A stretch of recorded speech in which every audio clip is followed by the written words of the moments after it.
안녕하세요, 조명입니다. 오늘은 수채화를 그려보았는데요.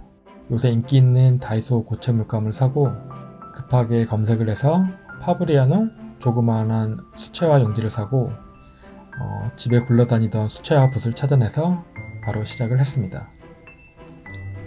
영상을 보시면 아시겠지만 저는 수채화에 대한 지식이나 방법이 전혀 없어서 제멋대로 그리는 걸 보실 수 있을 겁니다. 오히려 그래서 이제 막 수채화를 하시는 초보분들께 저도 초보니까 진짜 필요한 팁들을 공유할 수도 있을 것 같습니다.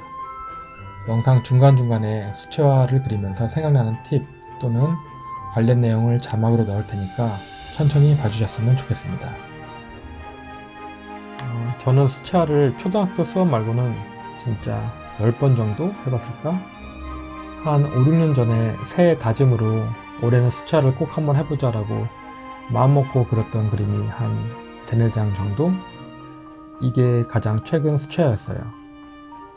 주로 연필이나 펜으로 드로잉만 하고 채색은 오로지 컴퓨터로만 했었는데요. 그렇게 디지털 페인팅을 하면서도 늘 갖고 있던 생각이 수작업 느낌, 수채화 느낌이 나면 좋겠다 해서 그런 방법들을 많이 연구했었어요. 하지만 실제 수채화는 솔직히 용기가 나지 않았던 것 같아요. 그런데 이렇게 지금 수채화를 하고 있습니다. 예전과 달라진 점이라고 하면 나이가 조금 더 들어선지 마음을 좀 더 놓아서 그런지 수채화로 뭔가 거창한 걸 하려고 하지 않아서인지 수채화를 대하는 마음이 예전보다는 훨씬 편해졌어요.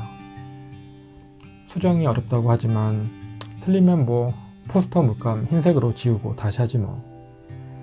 수채화 관련 영상 보니까 수채화 용지를 쓰면 그 위에 덧입히기 쉽다고 하니까 틀리면 고치지 뭐. 이런 마음으로 우선 시작을 했고요. 앞으로 수채화랑 여러 수작업을 하면서 알게 되는 기본적인 방법이랑 어려웠던 부분 그리고 실질적으로 필요한 부분들이 생기면 같이 공유하도록 하겠습니다. 그리고 이제 막 수채화를 시작하시는 분들은 구독과 알람 설정을 해주시고 답글을 달아주시면 저도 답글을 달아서 서로가 수채화에 대한 정보를 공유할 수 있을 것 같으니까 구독과 좋아요 부탁드리겠습니다.